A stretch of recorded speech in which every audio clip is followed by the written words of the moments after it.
नमस्कार, स्वागत है आप सबका। मैं हूं सौरभ शर्मा। आप देख रहे हैं कुरुक्षेत्र, आपका कोरोना अपडेट का वन स्टॉप प्रोग्राम, जहां आपको 50 मिनट के अंदर कोरोना का देश और दुनिया का पूरा हाल पता चल जाता है। लेकिन आज देश में कोरोना को लेकर जो सबसे बड़ी खबर है वो खबर अच्छी नहीं है, बुरी है, क्योंकि पहली बार कोरोना के नए केस 24 घंटों के अंदर 3,900 तक पहुंच गए। ये पहली बार हुआ है लगभग 4,000 मामले 24 घंटे में देश में एक साथ आए हों। देश में कोरोना का ग्राफ अच्छे संकेत नहीं दे रहा है, इतनी बात साफ है। और पहली बार यह भी हुआ कि एक ही दिन में 195 लोगों की मौत हो गई। 195 लोगों की मौत हुई। आंकड़े जरा आप देखिए तो ये हर लिहाज से ये आंकड़े जो हैं खौफनाक हैं, डराने वाले हैं। पिछले 24 घंटों में पूरे देश के अंदर 3,900 नए मामले और मौतों का आंकड़ा 195। आप याद करें, पिछले 3-4 रोज से नए मामले जो आ रहे थे बढ़े हुए आ रहे थे, लेकिन वो 2,500 की रेंज में होते थे। अचानक से ये 4,000 की रेंज में पहुंच गए। 3,900 मामले 24 घंटों के अंदर और लगभग 200 लोगों की जान गई है। हालांकि इसके पीछे कुछ और वजह बताई जा रही है, उसके बारे में हम आगे आपके साथ बात करेंगे। ये कहा जा रहा है कि शायद जो डेटा था वो एक साथ वो कंपाइल नहीं हुआ था राज्यों की तरफ से, और वो एक साथ कई दिनों का आंकड़ा जो है वो सामने आ गया, तो इसको भी दुरुस्त किया गया है। ये आज बताया गया जो हेल्थ मिनिस्ट्री की तरफ से प्रेस कॉन्फ्रेंस हुई थी उसमें। लेकिन बहरहाल कोई भी वजह हो, देश के लिए खबर अच्छी नहीं है कि 24 घंटों के अंदर अंदर आपको 3,900 नए मामले कोरोना के देखने को मिले और 195 लोगों की जान चली जाए। ये हर लिहाज से चेताने वाला है और थोड़ा डराने वाला भी है। और अगर आप इसको 24 घंटों को हर घंटे के हिसाब से कैलकुलेट करें तो जरा सोचिए, हर घंटे देश के अंदर 8 लोगों की मौत हुई। पिछले 24 घंटों में हर घंटे 8 लोगों की जान गई है। आप खुद सोचिए ये आंकड़े कितने खतरनाक हैं। हम लॉकडाउन 3.0 में हैं। शहरों को red zone, orange zone, green zone में बांट दिया गया है। लोगों को उनके शहरों में कुछ छूट भी मिलना शुरू हो गई है, और जैसे ही छूट मिली है आप देखिए कि अचानक आंकड़े जो हैं इनमें भी उछाल आ गया। ये तस्वीरें लेकिन देखिए आप, जो आपको बताएंगी कि आखिर लॉकडाउन में छूट के मिसयूज का और उसका बढ़ते हुए आंकड़ों के साथ क्या कनेक्शन है। दिल्ली की 6 तस्वीरें आपके, और ये सभी जगह जो हैं वाइन शॉप्स की तस्वीरें, शराब की दुकानों की तस्वीरें। लक्ष्मी नगर की तस्वीर देखिए आप, कनॉट प्लेस की तस्वीर, चंद्र नगर, गाजियाबाद, हुबली की भी तस्वीर है आपके सामने। तो दिल्ली के अलावा और राज्यों की, कर्नाटक की तस्वीर है, उत्तर प्रदेश का गाजियाबाद भी आपके सामने है। सब जगह लंबी लंबी लाइनें लगी हुई हैं। लोग शराब के लिए इस वक्त जैसे दीवाने से हुए हुए हैं, क्योंकि सबको ये लग रहा है कि आज दुकान खुली है, कल न जाने फिर बंद ना हो जाए। इसीलिए लोग 1-1 किलोमीटर लंबी लाइन में लगने को तैयार है। पुलिस के सामने दिक्कत यह है कि कैसे इतनी भीड़ के साथ वो सोशल डिस्टेंसिंग का पालन करवाएं। लॉकडाउन 3.0 का दिन दूसरा, और आपको कुछ तस्वीरें जरा हम दिखाते हैं खूबसूरत पहाड़ी शहर नैनीताल की। लेकिन जरा हैरान होने के लिए आप तैयार हो जाइए। तस्वीरें देखिए, बारिश हो रही है, सड़क पर सफेद चादर बिछी हुई है, यानी कि ओले पड़ रहे हैं, और आपको लोग एक लंबी लाइन में खड़े हुए दिख रहे हैं। कोई हाथों में छाता लिए, कोई बगैर छातों के, और ये सारी की सारी बहादुरी दिखाई जा रही है शराब के ठेके के बाहर, यानी कि शराब की दुकान के बाहर लंबी लाइन में ओले खाने के लिए लोग तैयार हैं, लेकिन शराब खरीदना जरूरी है। देखिए जरा, नैनीताल की तस्वीर है, शराब की दुकान के बाहर लोग सोशल डिस्टेंसिंग का पालन कर रहे हैं, लेकिन ये मानना पड़ेगा नैनीताल के लोगों ने सोशल डिस्टेंसिंग का अच्छा उदाहरण पेश किया है। सर्द मौसम है, तेज हवाएं, बारिश, ओले, और उस सब के बीच शराब लेने के लिए लोगों की लंबी लंबी कतारें आप देखिए। तो क्या नहीं सह रहे लोग शराब खरीदने के लिए। गाजियाबाद चलते हैं, गाजियाबाद की तस्वीर आपको दिखाते हैं। ये देखिए, ऊपर से ली गई तस्वीर है, एक हाई राइज बिल्डिंग से ली गई तस्वीर है, और आपको नीचे ये लोगों की लंबी लाइन आपको दिखाई दे रही होगी। जरा देखिए कितनी लंबी लाइन है, ये दूरी बना करके खड़े हैं। कुछ डर पुलिस का है, कुछ जागरूकता भी है लोगों के अंदर, तो दूरी तो बना रखी है आपस में, लेकिन देखिए लाइन कितनी लंबी है, ये देखिए। और ये भी शराब लेने के लिए लोगों की बेकरारी है जो आपको दिखाई दे रही है। दोनों तस्वीरों में आपको एक डेस्परेशन सी दिखाई दे रही है लोगों में। गाजियाबाद में 3 किलोमीटर लंबी लाइन लगी शराब खरीदने के लिए, 3 किलोमीटर लंबी लाइन, और दूसरी ओर ओलों के बीच शराब खरीदने के लिए लोग सड़क पर सर्दी का सितम सह रहे। तो देश का कोरोना मीटर तो हमने आपको दिखा दिया, और लॉकडाउन की कुछ तस्वीरें भी दिखाएंगे जो डराती भी हैं। कोरोना के डराने वाले आंकड़ों के बीच दिल्ली समेत पूरे देश में कैसे लोग शराब के लिए जान हथेली पर रखकर लाइन में लगे हुए हैं, ये भी आपने देख लिया। अब आपको जरा दिल्ली में कोरोना का बढ़ता हुआ ग्राफ भी देख लेना चाहिए। दिल्ली क्योंकि राज्यों के हिसाब से इस वक्त आप देखें तो काफी टॉप पर चल रहा है। तो कोरोना की किलर स्पीड दिल्ली में 24 घंटों के अंदर नए केस 349, टोटल मामले 4,898, लगभग 5,000 के करीब और 64 मौतें हो चुकी हैं कुल दिल्ली के अंदर अभी तक। तो ये दिल्ली का आप कोरोना मीटर देख रहे हैं और ये भी बहुत तेजी के साथ भाग रहा है। दिल्ली में मामले बढ़ने की बहुत सारी वजह थी, इसमें जमात का भी एंगल था, इसके अलावा दिल्ली में आने वाले लोगों की विदेश से संख्या बहुत थी। लेकिन मुख्यमंत्री दिल्ली के बड़े कॉन्फिडेंट हैं, वो कहते हैं कि कोरोना कंट्रोल में है, दिल्ली को पूरा खोल देना चाहिए। लेकिन जहां उन्होंने थोड़ी सी ढील दी है उसकी तस्वीरें तो हम आपको लगातार दिखाई रहे हैं कि क्या हालत है। तो ये दिल्ली की तस्वीरें आप एक बार फिर से देख लीजिए कि 349 नए मामले 24 घंटों में, टोटल केस 4,898 और मौतें हो चुकी हैं 64 दिल्ली में। राजधानी दिल्ली का ये हाल है। एक बार फिर आप सबका स्वागत है। आप देख रहे हैं कुरुक्षेत्र, जहां आपको मिलता है कोरोना का पूरा अपडेट एक साथ एक जगह। और देश का जो सबसे ताजा आंकड़ा आया है कोरोना का, वो आपको हम सबसे पहले दे दें, जिसके हिसाब से अब कुल केस जो हैं देश के अंदर वो 46,711 पहुंच चुके हैं। ये आंकड़ा धीरे धीरे 50,000 के करीब पहुंचता जा रहा है। 46,711 कुल मामले और कुल मौतें भारत के अंदर हो चुकी है 1,583, 1,500 के ऊपर जा चुका है ये आंकड़ा। रिकवरी रेट लेकिन भारत का बहुत बेहतर है, बहुत स्वस्थ रिकवरी रेट है 13,160। यूं समझिए 46,711 कुल मामले हैं, जिनमें से 13,160 लोग ठीक होकर अपने घरों को जा चुके हैं। ये लगभग 27.5% के करीब है, जो कि दुनिया भर के मुकाबले बहुत बेहतर आंकड़ा माना जा रहा है। पूरे देश में 1,583 लोगों की मौत हुई है और कुल मिलाकर केस 46,000 के पार चले गए। दिल्ली में 24 घंटे में 349 केस आए हैं। जी हां, उतने केस जितने कई अकेले राज्यों में नहीं है। कई राज्यों में इतने मामले नहीं है भारत में जितने केवल एक दिन के अंदर दिल्ली के अंदर आपको देखने को मिले हैं। लेकिन ऐसा क्यों हुआ है, आपको दिल्ली के नेहरू नगर लेकर चलते हैं और आपको तस्वीरें खुद ब खुद सारा माजरा समझा देंगी। हमारी संवाददाता ज्योति मिश्रा ने एक रिपोर्ट भेजी। ज्योति की रिपोर्ट में आप लोगों को सुनेंगे तो समझेंगे कि लोग किस हद तक शराब पीने को लेकर इस वक्त दीवानगी के आलम में है। जाम के सामने जान की कोई फिक्र नहीं। शराब की लंबी लंबी लाइनों में बीमार व्यक्ति से लेकर सॉफ्टवेयर इंजीनियर, बिजनेसमैन, सबके सब खड़े हैं। मार्च तक का ही मेहमान हूँ ले दे के, सोच रहा हूँ खा पी के ही मर जाऊं। मेडिकल रिपोर्ट के हिसाब से मार्च तक का मेहमान हूँ, तो खा पी के ही मर जाऊं। ऊपर जाके उसे क्या बोलूंगा। क्या नाम है, कहाँ से आए हो? राजीव गुप्ता। और क्या दिक्कत है? मुझे एसिड दे दिया था। Family problem. तो आपको मतलब कोई दिक्कत है, मेडिकल प्रॉब्लम है? हाँ जी, मेडिकल प्रॉब्लम। इसके बावजूद आप वाइन शॉप में आए? तो मैडम जब वैसे ही ऊपर जाना है मार्च तक, तो खा पी के ही जाऊं। कम से कम लॉकडाउन है, कोरोना वायरस है, आपकी जान पर बनाई है, तो थोड़ा तो आपको मेरे सर पे तो वैसे ही मौत है, तो क्या की टेंशन है, कुछ खा पी के जान दो ना। बताइए, आपके पास सफिशिएंट पैसे हैं? हाँ, राशन पानी के लिए है? हाँ जी है। इलाज कराने के लिए पैसे हैं? हाँ जी है। तो फिर आप 70-75% एक्स्ट्रा देंगे शराब? दूंगा। प्रॉपर्टी है, सब कुछ है, लेकिन उसे यूज करने वाला कोई नहीं है। शादी हुई नहीं है, शादी हुई नहीं है, पिताजी अंधे हैं, उन्हें दिखा नहीं देता, अकेला हूँ। तो इसीलिए आप अपना पैसा शराब में खर्च करना चाहते हैं? अब खा पी के मर जाओ ना, इतने दिनों से नहीं खाया पिया, बैठे हुए थे घर में। आपका दुकान बंद है, अब आप क्या करेंगे? घर जाऊंगा वापसी। वायरस तो वही मिटाती है। देखिए मैडम, केजरीवाल की गलती। वायरस क्या मिटाती है?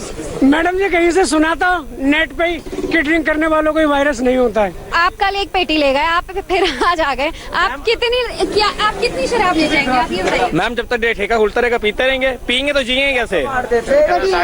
मैम दुनिया किस लिए बैठी है? ये एक बंदा पेटी लेके जाएगा, सब लेके जाएंगे ना। एक बात खुद बताइए, आप अभी भी कुछ नहीं कर रहे। और मैंने ये देखा, सुबह खुद देखा है, 10:30 बजे 5 गाड़ी आई है पर्सनली, जो वाइन शॉप के अंदर ही है, और उसके बाद गाड़ी 2 घंटे तक पता नहीं चली। कहाँ से आए हैं? हम कालका जी से। ये बताइए कि सरकार ने अभी 75% कोरोना टेस्ट पे लगा दिया, आप लोगों को इससे दिक्कत नहीं है? कोई दिक्कत नहीं जी, पीने वाला पिएगा। फिलहाल ब्लैक में लेके पी रहे थे, फिलहाल 1200 रुपये बोतल लेके पी रहे थे। यहाँ से अगर मान लो बढ़ती भी है तो हमें 700-750 रुपये के आसपास पड़ेगी, फिर भी हमें 500 रुपये लेंगे। पीने क्या करें, 40 दिन से खाली हैं, बैठे क्या करें, घर पे आके लड़ते रहते हैं। तो इसमें यह है कि थोड़ा बहुत पी लेते तो कम से रिलैक्स हो जाते, तो लाइफ कट रही है। शराब की चाह ऐसी है कि आप लोग कोरोना के डर के बावजूद बाहर निकल रहे हैं, आ रहे हैं दुकान से शराब लेना, इतना जरूरी क्यों है? जरूरी कुछ नहीं मैडम, ये थोड़ी मजबूरी वाली बात है कि 40 दिन भी नहीं है तो मैंने आपसे क्या कहा कि घर में बैठे रहते हैं, क्या करें, बोर होते रहे कि काम हम सिस्टम बंद करे हुए सारे। जब कार में रहता है तो बंदा थोड़ा अपना काम में व्यस्त रहता है, तो इतनी इच्छा नहीं होती है किसी प्रकार की कि काम से सुबह जाए शाम को आया, अपना जो थकान होगी आराम से सो गए। इस टाइम कुछ है नहीं, बैठे बैठे आदमी पागल हो रहा है, क्या करें, मजबूरी। तो आप 75% ज्यादा देके भी लेने के लिए तैयार हैं? कोई इशू नहीं है, 75 के 80 भी होगा तो भी मजबूरी हमारे लेनी पड़ेगी हमें। लेकिन हमने क्या कहा आपसे कि ब्लैक से बढ़िया तो है, ये ब्लैक में 1200-1500 रुपये बेच रहे हैं, हम यहाँ पे 700-750 रुपये के आसपास हम लेने को तैयार है। मैडम पहले हरियाणा में भी तो मिल रही थी। हाँ, नहीं शराब जरूरी है या फिर कोरोना का डर? कोरोना का डर बहुत जरूरी है। तो आप में डर नजर नहीं आ रहा है? डर क्यों ना, हम सेफ्टी बदल के चल रहे हैं ना। अच्छा, लेकिन जब स्टॉक है तो फिर ऐसी क्या मजबूरी है? स्टॉक है तो मतलब और भी तो आगे स्टॉक चाहिए, अब कल को बंद करवा दोगे फिर क्या करेंगे? पहले भी स्टॉक इकट्ठा करा तो आज काम आ रहा है ना मेरे। और ये बताइए कि अच्छा वो आपके काम आ रहा है, यानी कि वो जो आपने एक ढंग से आपकी सेविंग हो रखी है शराब की, और 75% तो टैक्स बढ़ा दिया गया, उस पर क्या कहेगा? तो 75% बढ़ा दिए, क्या फर्क पड़ रहा है? पहले भी तो ब्लैक में मिल ही रही थी, तो वो भी अभी भी समझ लो उससे तो कम में मिल रही है अभी हमें। 500 वाली बोतल 2000 रुपए की मिलती थी, अब 500 वाली 800 में 900 में मिल रही है, क्या फर्क पड़ रहा है? 1100 रुपए तो अभी सेव बच रहे हैं, तो इसलिए क्या फर्क पड़ गया हमें। मैंने प्लान सुनाया था कि जाऊंगा ठेके पे, दारू लेके आऊंगा, घर में 2-4 यार दोस्तों को भी बुलाऊंगा, पार्टी करूंगा थोड़ी सी, उनको भी इंजॉय होगा, गेट टुगेदर करेंगे छोटी मोटी सारे फ्रेंड्स, छोटी मोटी गेट टुगेदर करेंगे 4-5 यार दोस्त मिलके, और क्या करेंगे, और क्या। क्यों, घर में ही मिलेंगे ना, घर में ही मिलेंगे, अपना कोई बाहर थोड़ी ना कि घूमने जा रहे हैं कहीं जा रहे हैं, अपने घर में बैठे हैं, जैसे दूर दूर बैठो, क्या दिक्कत है किसी में? बड़ा अफसोस हुआ मैम, क्योंकि हम काफी दूर से चलते चलते पैदल यहाँ तक पहुँचे हैं, और देखा जब यहाँ पर क्लोज हैं तो बस माइंड हमारा अपसेट हो गया। इसके बाद भी कुछ नहीं मिल रहा, अब क्या करें, हम समझ में नहीं आ रहा कि आगे अब किस तरफ जाएं। आप केजरीवाल जी से क्या कहना चाहते हैं? हम यही कहना चाहेंगे कि जो सरकारी के साथ साथ प्राइवेट के भी अगर ओपन कर देंगे तो इतनी पब्लिक एक ठेके पे नहीं पहुंचेगी, वो डाइवर्ट हो जाएगी चारों तरफ, तो ये आसानी रहेगी मेरे हिसाब से सरकार को। अब निराशा नहीं मिल रही, आज 40 दिन हो गए, या तो बना कर, तो सिर्फ नहीं मिल रही है तो खत्म करें, हम भी अपने घर बैठे ग्रीन पार्क। अच्छा, तो क्या खबर मिली थी आपको? मिली थी, खुलेगी 70% एक्स्ट्रा लेके खुलेगी, हम तो मिल जाए तो अच्छी बात है। पैसा एक्स्ट्रा देने के तैयार है? हाँ बिल्कुल, डबल भी करो तब भी कोई दिक्कत नहीं, पीनी कोई दिक्कत थोड़ी है। फाइन लेने आए हैं? हाँ बियर लेना है हम। 70% एक्स्ट्रा देंगे? हाँ, एक बियर लेना था, चाहे जो भी हो, एक बियर लेना था मुझे। तो अंकल ये बताइए, आप 45 दिन बिना बियर के रह लिए, बिना वाइन के, तो अब आपको मतलब अगर दुकान बंद है तो फिर क्या दिक्कत? आशा लगा कि सरकार खोला है तो एक बियर ले लेंगे जी, बस, या तो खोले नहीं। मैं सुबह 7 बजे खड़ा हूँ, वहाँ पे था, कितना लाठी खाने के बाद भी फिर दोबारा आ गया, नहीं खोलते नहीं था। अच्छा था, घर बाल बच्चे पास बैठा था, अच्छा बच्चे हमें लूडो नहीं था, लूडो वो गेम खेल रहे थे। रात को 12 बजे बोल रहा है टेका खुल रही है, 9 बजे जाओ, 7 बजे तक खोला है। मैं लाल से आदमी, बाल बच्चा आ गया मैं। नेहरू नगर में इस वक्त हम मौजूद हैं और मैंने कई लोगों से यहाँ पर बात करने की कोशिश की। आपने खुद देखा और सुना कि इतने सारे लोग जो यहाँ पर वाइन शॉप जाने के लिए आए हैं। हालांकि केजरीवाल सरकार ने जो टैक्स बढ़ाया है वो उस फैसले से भी सहमत है। बस एक ही मांग है उनकी कि या तो दुकानें पूरी तरह से खोल दी जाएं और इसमें सरकारी के अलावा प्राइवेट वाइन शॉप्स को भी शामिल किया जाए, जिसकी वजह से जो भीड़ है वो एक पर्टिकुलर दुकान पर ज्यादा ना हो। और इसीलिए लोगों की ज्यादातर यही मांग है सरकार से कि दुकानें खोल दी जाएं। लेकिन अब आज चूंकि दिल्ली के ज्यादातर दुकानें जो हैं, वाइन शॉप्स जो हैं, वो सरकार के फैसले के बावजूद बंद हैं, तो लोगों में असमंजस की स्थिति है। इसकी वजह से जो भीड़ है वो ना घर जाने को तैयार है और वाइन शॉप्स के पास अगर वो आते हैं तो जो पैरामिलिट्री फोर्सेस हैं उनके डंडे खाने को मिलते हैं। हालांकि अब बड़ा सवाल ये है कि पुलिस के डंडे खाने के बावजूद लोग यहाँ पर मौजूद हैं। वो अपना दर्द बयां कर रहे हैं कि हम पिटने के लिए भी तैयार हैं, लेकिन उन्हें शराब की बोतल चाहिए। अब ऐसे में देखना यही होगा कि केजरीवाल सरकार ने जो फैसला ले लिया है कि हम टैक्स बढ़ा देंगे, सरकारी शराब की जो दुकानें हैं वो खुली रहेंगी, इसके बावजूद आज जो दुकानें आज दुकानें बंद हैं, तो इस पर अब सरकार का क्या फैसला होगा। कमाल की बात है, आपने सुनी अभी दिल्ली के लोगों से। इस रिपोर्ट के अंदर पीने वालों को पीने का बहाना चाहिए, बीमार है तो क्या, 70% महंगी है तो क्या, पुलिस अगर लाठी चलाती है तो क्या, घर बैठेंगे तो बोर होंगे, घर बैठे हैं, खाली बैठे हैं, झगड़ा हो रहा है। आपने गजब किस्म के तर्क आपने सुने होंगे। लेकिन अब आपको हम मुंबई का हाल दिखाते हैं दिल्ली के बाद। मुंबई में क्या ऐसी ही दीवानगी दिखाई दी शराब के लिए? देखिए दिनेश मौर्य की रिपोर्ट। लॉकडाउन 3 के दूसरे दिन भी मुंबई के वाइन शॉप्स के बाहर बड़े पैमाने पर लोगों की भीड़ नजर आ रही है। ये मुंबई के मलाड इलाके के बाहर का ये वाइन शॉप है। यहाँ पर आप देख सकते हैं कितनी लंबी कतारों में लोग यहाँ पर खड़े हैं। ये भीड़ देखिए, इस भीड़ को देखकर आप अनुमान लगा सकते हैं कि किस तरह से शराब की बोतलों के लिए ये लोग अपनी जान जोखिम में डाल रहे हैं। कम से कम 6 गज की दूरी होनी चाहिए, 6 फीट की दूरी होनी चाहिए, लेकिन उतनी दूरी का पालन यहाँ पर नहीं किया जा रहा। पुलिसकर्मी जरूर तैनात किए गए। पुलिस लगातार जो है अपील कर रही है लोगों से कि वो सोशल डिस्टेंसिंग का पालन करते रहे, लेकिन लोग जो हैं वो सामाजिक दूरी का पालन करते हुए नजर नहीं आ रहे हैं। ये दृश्य सिर्फ इस एक जगह के नहीं है, बल्कि हर जगह मुंबई में आप कभी भी कहीं पर भी जाए, हर जगह आपको इसी तरह से वाइन शॉप के बाहर सुबह से ही बड़े पैमाने पर लोगों की गर्दी नजर आएगी। शिकायत यहाँ पर यह आ रही है कि सोशल डिस्टेंसिंग का पालन नहीं हो रहा है। नहीं लग रहा आप लोग अपनी जान जोखिम में डाल रहे हैं? सोशल डिस्टेंसिंग का पालन तो वैसे लोग ये चीज़ अवॉइड कर रहे हैं क्योंकि भीड़ बहुत है, और आप देख सकते हैं बहुत ज़्यादा ही भीड़ है, क्योंकि ऐसे चीज़ों के लिए कल तो बहुत ज़्यादा भीड़ थी। कल तो पुलिस ने भी डंडे वंडे मारे हैं और वाइन शॉप बंद कर दिया है, लेकिन आज थोड़ा मुझे कल से बेहतर दिख रहा है। हमेशा कोई जिंदा रहने वाला है, एक दिन तो मरने का ही है बस। लेकिन आप भले ही करें, लेकिन आप संक्रमित होंगे तो पड़ोस में ये है या ये है, उनकी जान तो जोखिम में जा सकती है ना। आपको कैसे पता मैं संक्रमित हूँ? अरे मैं बता रहा हूँ, अगर वो संक्रमित रहे आपको हो सकता है, आप घर जाएंगे या कहीं और जाएंगे, ये संक्रमण तो फैल सकता नहीं इससे। घर जाके मैं नहाऊंगा डेटोल से? नहीं, ऐसा नहीं, हम लोग पहले से धूप है उसके लिए थोड़ा आगे चाव में गए आगे, नहीं तो हम लोग डिस्टेंस पे ही रख के लेते। अच्छा, तो इनका कहना, देखिए इनकी दलील है कि धूप की वजह से ये जो है ये इस तरह से ये आगे आए। कतार देखिए कहाँ आपको दिखना पड़ता है, कहाँ देखने को मिलता है। मुंबई में जब से लॉकडाउन हुआ था तब से कल जाकर दोपहर के बाद वाइन शॉप्स खुले, और तभी से ही लगभग सभी जगहों पर इस तरह से कतारें नजर आ रही है। कमाल के लॉजिक है, एक दिन तो सबको मरना है तो पीकर मरेंगे।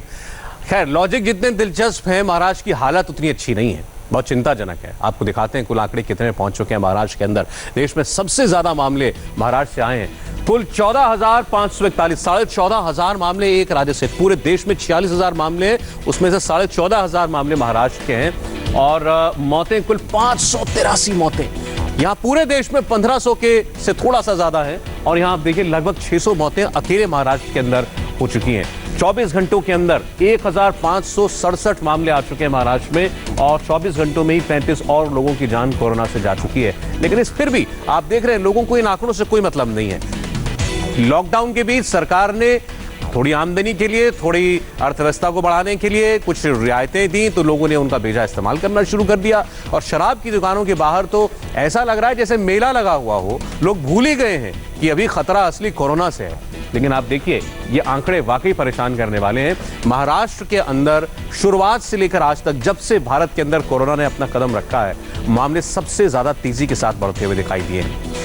आम जनता के बीच महाराष्ट्र में फ्रंटलाइन वॉरियर भी अब लगातार कोरोना पॉजिटिव हो रहे हैं। बड़ी खबर आपको दे रहे हैं, महाराष्ट्र में अब तक 418 पुलिस वाले कोरोना संक्रमित हो चुके हैं। 418 पुलिसकर्मी महाराष्ट्र में संक्रमित हैं कोरोना से, जबकि इनमें 40 ऑफिसर्स हैं और 378 बाकी पुलिस कर्मचारी हैं। मुंबई में डीसीपी से लेकर कांस्टेबल तक सब के सब इस वक्त कोरोना के खतरे के बीच काम कर रहे हैं। मध्य मुंबई जोन 3 के डीसीपी आईपीएस अधिकारी कोरोना पॉजिटिव पाए गए हैं। मध्य मुंबई में अतिरिक्त पुलिस आयुक्त कार्यालय में ही उनका दफ्तर भी है, और इसी परिसर में काम करने वाले कुल 17 पुलिसकर्मी कोरोना पॉजिटिव पाए गए। एक ऑफिस के अंदर काम करने वाले एक आईपीएस ऑफिसर समेत 17 पुलिस वाले कोरोना पॉजिटिव पाए गए हैं। आप सोचिए, ये पुलिस वाले अपनी ड्यूटी निभा रहे हैं, इनकी मजबूरी है, इनको अपने काम के फर्ज के लिए लोगों के बीच में जाना पड़ता है, खतरों की जगह पर जाना पड़ता है, और उनके ऊपर खतरा कितना आप देखिए किस कदर मंडरा रहा है। लोग तब भी आप देखते हैं पुलिस वालों से उलझते हैं, पुलिस वालों के साथ मिसबिहेव करते हैं, कहीं पत्थर भी चला देते हैं, कहीं कोई गाली भी दे देता है। सोचिए कि वो पुलिस वाला अपनी जान खतरे में डालकर आपको नसीहत देने के लिए आपके पास आता है, और आप उसके साथ कैसा बर्ताव करते हैं। महाराष्ट्र में कोरोना वॉरियर्स कैसे इस वायरस से जूझ रहे हैं और फाइट बैक भी कर रहे हैं, इसकी ग्राउंड रिपोर्ट भी आपको देखनी चाहिए। मुंबई से हमारे संवाददाता राजीव सिंह की रिपोर्ट। मध्य मुंबई में जोन 3 के डीसीपी और आईपीएस अधिकारी कोरोना पॉजिटिव पाए गए हैं, और सबसे अहम बात यह है कि मध्य मुंबई में अतिरिक्त पुलिस आयुक्त कार्यालय में ही उनका भी दफ्तर है, और इसी परिसर में काम करने वाले कुल 17 पुलिस कर्मचारी जो हैं वो पॉजिटिव पाए गए हैं। आप देख सकते हैं ये अतिरिक्त पुलिस आयुक्त कार्यालय है, और यहीं पर जोन 3 के डीसीपी का भी कार्यालय है। यहाँ पर कार्यरत 17 पुलिस कर्मचारी जो हैं वो कोरोना से संक्रमित हैं। फिलहाल डीसीपी की रिपोर्ट पॉजिटिव पाए जाने के बाद में उन्हें क्वारंटाइन किया गया है और यहाँ पर आप देखिए सैनिटाइजिंग किया जा रहा है, सैनिटाइज़र की भी व्यवस्था की गई है। जो एंट्रेंस है एक डोम बनाया गया है कि जो पुलिस कर्मचारी अंदर जाते हैं वो खुद को सैनिटाइज करते हैं। लेकिन जिस तरह से मुंबई में लगातार कोरोना पॉजिटिव होने के मामले सामने आ रहे हैं, पुलिस कर्मचारियों के कोरोना पॉजिटिव होने की संख्या बढ़ रही है, वो कहीं ना कहीं प्रशासन के लिए चिंता का विषय है। क्योंकि इन पुलिस कर्मचारियों की ड्यूटी जो है मुंबई के तमाम ऐसे स्लम इलाकों में होती है जहां पर सबसे ज़्यादा कोरोना के संक्रमण के मरीज़ पाए जा रहे हैं। वहां पर फुट पेट्रोलिंग करना हो या फिर गश्त करना हो, और ऐसे समय में वो लोगों के संपर्क में आते हैं और इसी वजह से कहीं ना कहीं वो भी संक्रमण का शिकार हो रहे हैं। कई बार ऐसी भी तस्वीरें सामने आई कि पेट्रोलिंग के समय भीड़ एक स्वरूप लेकर आती है और पुलिस से बहस करती है, उलझ जाती है। ऐसे में मॉब का रूप लेने के बाद कोई उसमें शख्स अगर कोरोना का पॉजिटिव है तो दूसरे लोग भी उसके संक्रमण के शिकार हो जाते हैं और इसी वजह से लगातार ये मामले बढ़ रहे हैं। कई बार इस तरह की भी चीज़ें सामने आई है कि नाकेबंदी के समय जब पुलिस कर्मचारी लोगों को रोकते हैं उनकी गाड़ियों की चेकिंग के लिए, तो कागजात देखने के समय भी लोगों के काफ़ी नज़दीक जाना पड़ता है, कागजात लेना पड़ता है और ऐसे समय में भी संक्रमण का शिकार होने की चांसेस बने रहते हैं। फिलहाल मुंबई सहित पूरे महाराष्ट्र में लगभग 385 से ज़्यादा पुलिस कर्मचारी जो हैं वो कोरोना के पॉजिटिव पाए गए हैं। फिलहाल मुंबई में एक IPS अधिकारी का कोरोना पॉजिटिव पाया जाना पुलिस महकमे के लिए चिंता का विषय है। अब पुलिस तो घर बैठ नहीं सकती, उनको तो अपना काम करना है। राजीव सिंह ने मुंबई पुलिस के डीसीपी अंकित गोयल से बात की और उन्होंने बताया कि कैसे पुलिस कर्मियों को कोरोना से बचाने के लिए इंतजाम किए गए हैं। हमें सभी अधिकारियों को और कर्मचारियों को जो पर्सनल प्रोटेक्शन इक्विपमेंट्स हैं वो दिए गए हैं, वो चाहे मास्क हों, चाहे हैंड ग्लव्स हों, चाहे फेस शील्ड्स हों, सैनिटाइज़र्स हों।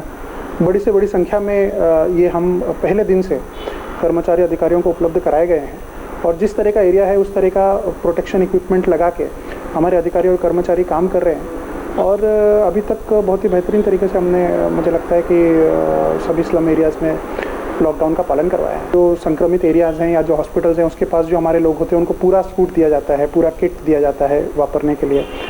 और कम संक्रमण का एरिया है तो वहाँ ग्लव्स और मास्क तो सभी को कंपलसरी दिया गया है, सैनिटाइज़र भी सबको कंपलसरी दिया गया है और SOPs सबको पता है, कहाँ खड़े रहने पर किस तरह का काम करना है ये सबको पता है और उस तरह से अधिकारी और कर्मचारी काम कर रहे हैं। राजीव, इसके बाद मुंबई के कई और कोरोना हॉटस्पॉट्स के इलाकों में गए और वहां से उन्होंने रिपोर्टें भेजी हैं। मुंबई पुलिस के जवान दिन रात इन तमाम इलाकों में ड्यूटी पर तैनात हैं, जमे हुए हैं। देखिए राजीव की कुछ और रिपोर्ट।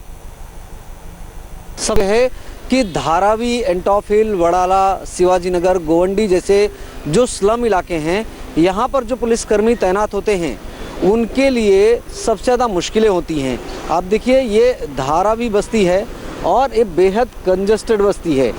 यहाँ पर लगभग 7 से 8 लाख जो है वो झोपड़पट्टियाँ हैं और ऐसे में यहाँ पर उन छोटी छोटी गलियों में पुलिस कर्मचारियों को जाकर गश्त देनी पड़ती है। जगह जगह पर इन इलाकों में नाकाबंदी की जाती है और ऐसे में कोई ना कोई शख्स अगर ऐसा इनके आसपास आ जाए जहाँ पर ये ड्यूटी कर रहे होते हैं या कभी ऐसी स्थिति आ जाती है कि बड़ी संख्या में लोग बाहर आ जाते हैं और पुलिस से उलझ जाते हैं तो भी पुलिस कर्मचारी इनके संपर्क में आ जाते हैं और जिसकी वजह से पुलिस भी संक्रमण का शिकार हो जाती है। ऐसे में मुंबई महाराष्ट्र पुलिस जो है लगातार अपने पुलिस कर्मचारियों के लिए पूरी सुरक्षा व्यवस्था की बात करती है कि उनके लिए हर एक तरह का प्रोटेक्शन दिया जाता है। यहाँ पर देखिए पुलिस कर्मचारी जो हैं उन्होंने मास्क लगाया हुआ है और महिला पुलिस कर्मचारी भी यहाँ पर हैं, वो भी मास्क लगाए हुए हैं। लेकिन एक चीज़ यहाँ आप देखिए इनके हाथों में ग्लव्स नहीं है, ये एक बहुत महत्वपूर्ण बात है और यहाँ पर सैनिटाइज़र की भी व्यवस्था नहीं है। तो कहीं ना कहीं ये पुलिस कर्मचारियों के लिए परेशानी की बात है कि उनके लिए सैनिटाइज़र यहाँ नहीं होता है जगह पर, जबकि दावा किया जाता है कि सैनिटाइज़र दिया जाता है, ग्लव्स नहीं है। हम पुलिस कर्मचारियों से भी बात करते हैं कि किस तरह की दिक्कतें होती है और जानने की कोशिश करते हैं कि स्लम इलाकों में जब ड्यूटी करते हैं तो किस तरह की मुश्किल होती है। सर, आप लोग स्लम इलाकों में ड्यूटी करते हैं, किस तरह की दिक्कत होती है? क्योंकि बहुत सारे पुलिस कर्मचारी भी कोरोना पॉजिटिव पाए गए। दिक्कत तो बहुत सारी है सर जी, लेकिन ड्यूटी तो करना पड़ता है यहाँ पे हर जगह पे। स्लम एरिया इसलिए गली मोहल्ला छोटा छोटा है, लोग ज़्यादा है वहाँ पे, लेकिन हर एक को चेक करना तो बहुत ज़रूरी है। अभी डर तो लगता है कि अपने कुछ दोस्त लोगों को कोरोना हुआ है, कुछ सहकारी को 370 उनको कोरोना हुआ है, लेकिन अभी काम तो करना जरूरी है ना वहाँ पे, हर जगह पे। धारावी जैसे जो सबसे बड़ा एशिया का स्लम है, यहाँ ड्यूटी कर रहे हैं। यहाँ हमने देखा कि आप वाहन चालकों को रोकते हैं, उनके नज़दीक जाते हैं, उनके पेपर चेक करते हैं। ये बहुत रिस्की भी होता है आप लोगों के? बहुत रिक्शा होता है, क्योंकि अभी हर एक बंदा किस टाइप का होता है कोई पता नहीं होता है हमारे को। और जब भी हम उससे पूछते हैं, कभी हमारे से गुजर जाते हैं तो हम प्यार से बात करते हैं, लेकिन कोई कोई ऐसे होता है कि कभी कोई निगेटिव बोल देता है तो हम उसको भी सहन करना पड़ता है। सैनिटाइज़र दिया जाता है, मास्क दिया जाता है, उसके बाद हमारे को हर एक किस्म के दिया जाता है यहाँ, और जो भी दिया जाता है वो हमारे लिए बहुत अच्छा है। पुलिस वाले की दिल की बात आपने सुनी, खतरा तो है, डर भी लगता है, लेकिन क्या करें, ड्यूटी तो करनी है। आइए मुंबई के बाद नागपुर आपको लेकर चलते हैं। नागपुर में एक शख्स तबलीगी जमात से दिल्ली से लौटा था, वो पॉजिटिव पाया गया और इसके बाद उसके पिता को कोरोना का संक्रमण हो गया और परिवार के 13 लोग उसके बाद इस कोरोना की चपेट में आ गए। सोचिए, एक शख्स से शुरू हुआ ये कोरोना का संक्रमण, पहले पिता में गया, उसके बाद परिवार में और 13 लोगों को हो गया। पूरे परिवार को आइसोलेशन में रख दिया गया और उसके बाद मोहल्ले के 300 लोगों को क्वारंटाइन करना पड़ा। 1 से लेकर 300 तक का ये चेन जो आपने देखी है, यही है इस कोरोना का सबसे बड़ा खतरा। आज एक व्यक्ति की वजह से 300 लोग क्वारंटाइन में हैं और 13 कंफर्म केसेस जो हैं वो कोरोना के आ चुके हैं। नागपुर में गर्भवती महिलाओं की जांच के लिए एक मोबाइल वैन शुरू की गई है। एक गर्भवती मुस्लिम महिला थी, उसने जांच कराने से मना कर दिया। इसके बाद इस महिला की डिलीवरी हुई और जांच के बाद महिला पॉजिटिव पाई गई।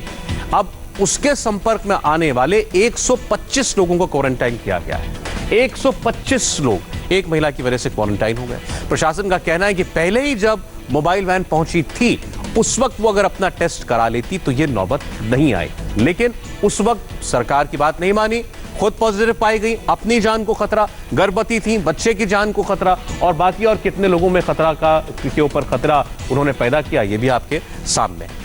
महाराष्ट्र के नागपुर के बाद आइए अब बात गुजरात की करते हैं। गुजरात में कोरोना के मामले 5,804 तक पहुंच गए। बहुत तेजी के साथ ये ग्राफ दौड़ा है गुजरात के अंदर। पिछले 24 घंटों में 376 नए मामले आए हैं, कुल मौतें 319 हुई हैं और पिछले 24 घंटों में 29 नई मौतें हो चुकी हैं। तो गुजरात के अंदर भी बड़े खतरनाक तरीके से ये वायरस बढ़ रहा है।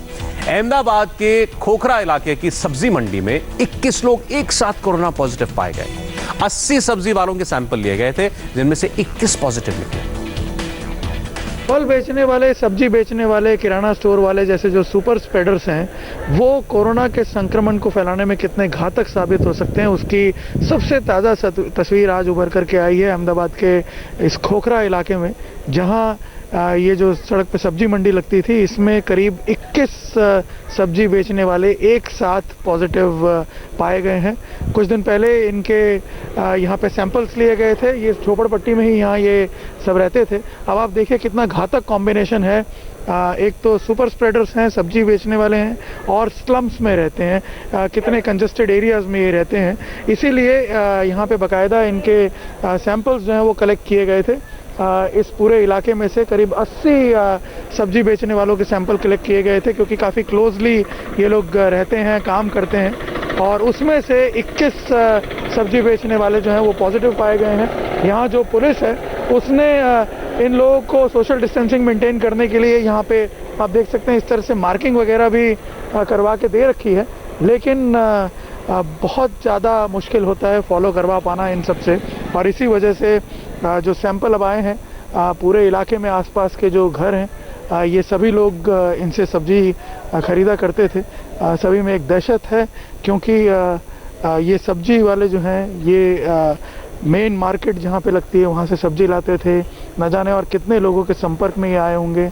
इनसे जिन लोगों ने सब्जी ली है वो सब इस वक्त चिंता में है। उनसे कहा गया है कि वो अपने आप को होम क्वारंटाइन करें। इनके परिवार वालों को भी अब उनका भी टेस्ट किया जा रहा है और ये कोशिश की जा रही है कि इनके थ्रू जितने लोग संपर्क में आए हैं जल्दी से जल्दी उन्हें ढूंढा जाए, आइसोलेट किया जाए, ताकि संक्रमण चेन जो है उसको रोका जा सके। लेकिन मैं बता दूं अब ये बहुत डिफ़िकल्ट होगा, क्योंकि जो सब्जी वाले हैं उनका मूवमेंट बहुत ज़्यादा होता है। वो जिस इलाके में सब्जी बेचते हैं उसकी बजाय उसके अलावा भी वो दूसरे इलाकों में जहाँ से वो सब्जी लेके आते हैं, दूसरे और सब्जी वालों के संपर्क में आते हैं, उसी की वजह से दूसरे इलाकों में भी ये वायरस अब पहुँच रहा है। खोखरा का ये जो इलाका है, ये पहले इतना संक्रमित विस्तार नहीं था, लेकिन अब देखिए अचानक एक ही दिन में अगर 21 केसेस एक साथ बाहर आ रहे हैं, इसका मतलब कहीं ना कहीं ये संक्रमण जो है इन सुपर स्प्रेडर्स के थ्रू अब धीरे धीरे अलग अलग इलाकों में फैलना शुरू हो गया। और सबसे चौंकाने वाली बात ये रही इसमें कि ये तमाम 21 लोग जो हैं ये सब एसिम्प्टोमेटिक थे, इनमें कोई लक्षण भी नहीं दिख रहे हैं। यानी अब अंदाज़ा लगाइए सुपर स्प्रेडर जिनमें अगर लक्षण नहीं दिख रहे हैं वो लोगों के संपर्क में लगातार आ रहे हैं, लोग उनसे सब्जी खरीद रहे हैं, लोग उनसे दूसरा किराना का सामान खरीद रहे हैं। ऐसे में जो संक्रमण की चेन है वो कितना तेज़ी से आगे बढ़ती है। वैसे भी कहा जाता है कि एक सुपर स्प्रेडर कम से कम 1000 लोगों को संक्रमित करने की क्षमता रखता है यदि एसिम्प्टोमेटिक स्टेज में वो घूमता रहे। इसलिए कॉरपोरेशन की तरफ से भी अब लगातार प्रयास किए जा रहे हैं, इनके रेगुलर मेडिकल स्क्रीनिंग की जा रही है और इसके अलावा वीकली पासेस अब इशू किए जा रहे हैं फिटनेस के आधार पे। अब देखना होगा कि ये कितना कारगर साबित होता है कदम आगे चल के कोरोना वायरस के इस संक्रमण की चेन को रोकने के लिए। और आइए अब जरा इस वक्त दुनिया का हाल भी देख लें। पूरी दुनिया में कोरोना कहां तक पहुंचा, कहां तक फैला, कितने मामले आ चुके हैं। वर्ल्ड वाइड पूरी दुनिया में 36,69,604 मामले हो चुके हैं। 36,69,000 मौतें 2,53,166, 2,53,000, 2.5 लाख लोगों की जान जा चुकी है।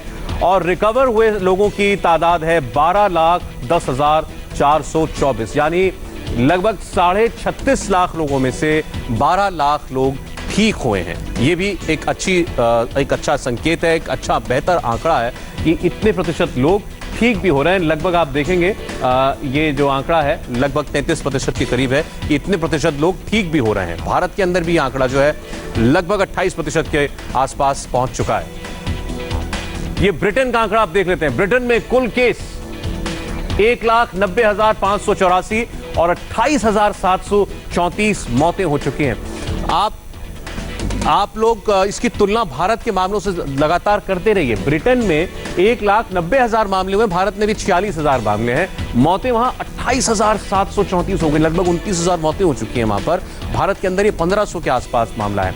ब्रिटेन का रिकवर का रेट, आपको रिकवरी के आंकड़े इसलिए नहीं दिखाए जा रहे हैं क्योंकि ये आंकड़े वो जारी नहीं करते हैं, वो बताते ही नहीं कि कितने लोग जो हैं अभी भी उपचार में हैं, कितने लोग उपचार के बाद ठीक हो चुके हैं। इसका आंकड़ा नहीं दिया जाता है, इसीलिए ये तुलना हम अभी नहीं कर सकते। लेकिन ब्रिटेन भारत के मुकाबले जिसकी आबादी हम बात ही नहीं कर सकते, कोई तुलना ही नहीं है, और वहां पर इतने ज्यादा मामले हैं और भारत उसके मुकाबले बहुत सुरक्षित है। इसीलिए दुनिया में भारत ने जिस तरीके से लॉकडाउन की स्ट्रैटेजी के तहत, लॉकडाउन की रणनीति के तहत कोरोना से लड़ाई लड़ी है, उसकी मिसाल भी दी जा रही है।